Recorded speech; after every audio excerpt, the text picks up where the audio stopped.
'60s, and I was a little young kid then, 3, 4 years old, and this is where I seen my first white person. Never seen a white person until I came here. Because of where you were in South Carolina, or North Carolina, they didn't have any? Well, they had the so-called white people in North Carolina. We had farms. Where I was raised, my mother's farm. They had a peanut farm. Across from my mother's farm was my father's farm, where he did anything and everything. He cows, pigs, chickens, fish, the whole nine he did. Vegetables, all sorts of things like that. So on the weekends during the summer, the summers we spent down there, and a lot of the weekends we would go back and forth. So my parents just wanted to get out from North Carolina because it was too segregated down there, and they wanted a better life for us. So, the AT&T building in Wayne? Mm-hmm. That was the biggest building I ever seen in my life. Seriously. When we got here, my whole family, we didn't know how to use a bathroom. A toilet, a sink, a tub. What is that? How do you use it? Mm. Seriously, that's real talk. Wow. Yeah. Was that just because of the location in North Carolina that you were, or is it just... Well, yeah, it was location because we lived on the farm. We lived off the farm. So, whatever we ate, we grew. Whenever time we need money, we would go in town and sell it. You had to go to the white man to get money for your tractors, gas, things like that. So it was really something. My father's side of the family,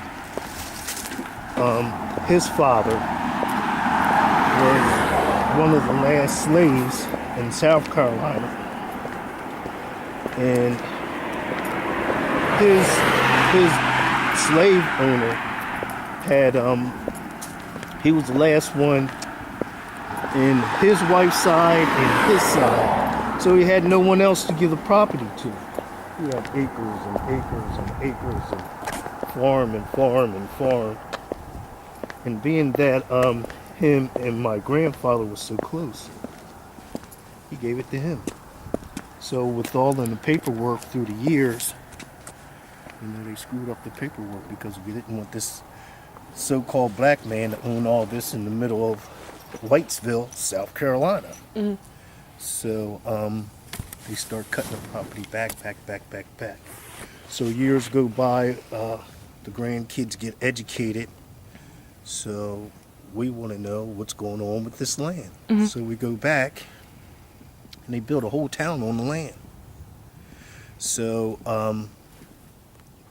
how can we get our land back? So we go to courts and paperwork, and finally it came out that that it was left to my grandfather. But what do we do now? Because there's a whole city, houses, hotels, mall, gas stations, a whole town, a whole city on the property now. So we own the property, they own the buildings.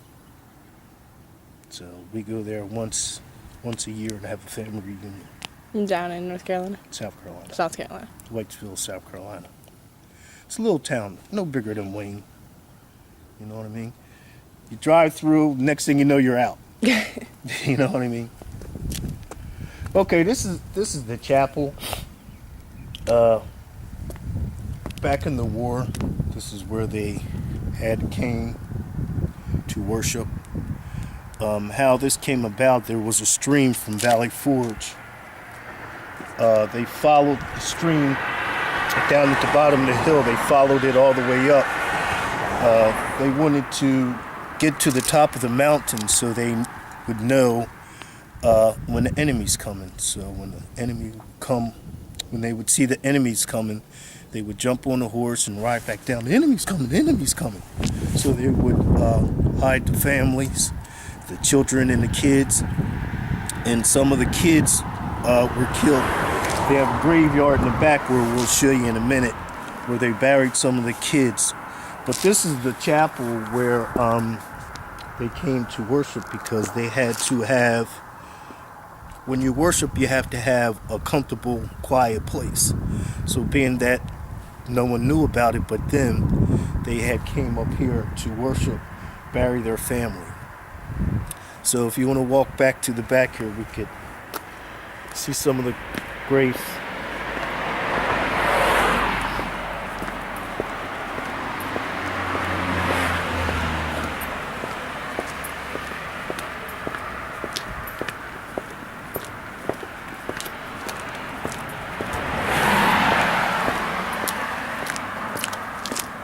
Is it still running?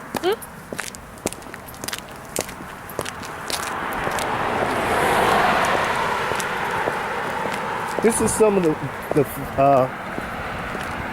resting place for some of the families, the wives, the children, and some of the other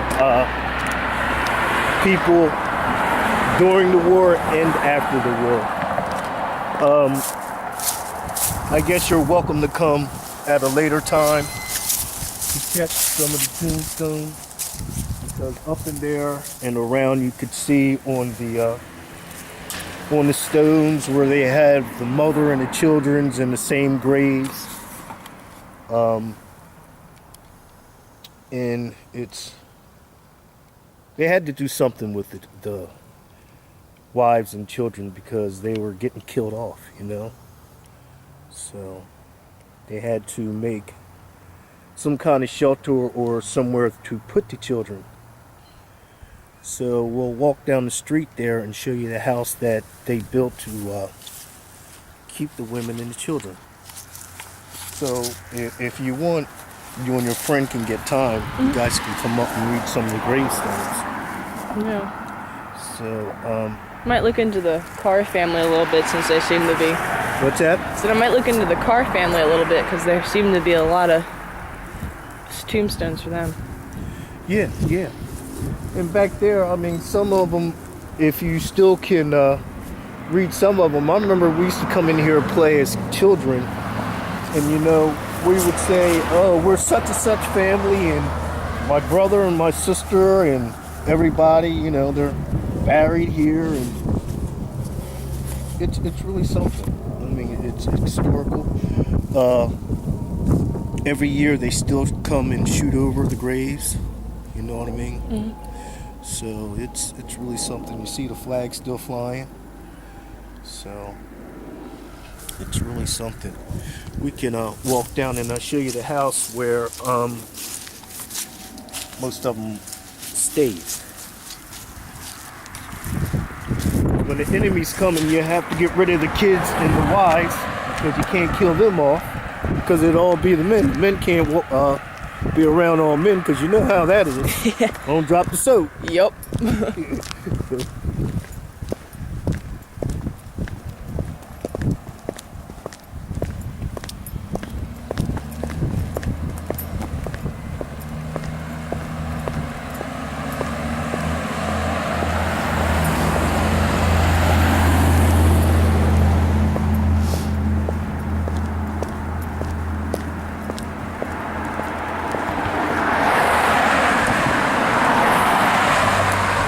This house on the far right was one of the first houses built in the neighborhood.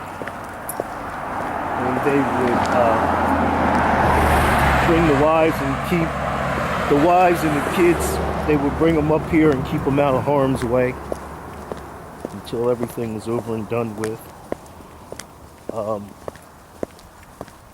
That's place been there halfway forever. So an argument is,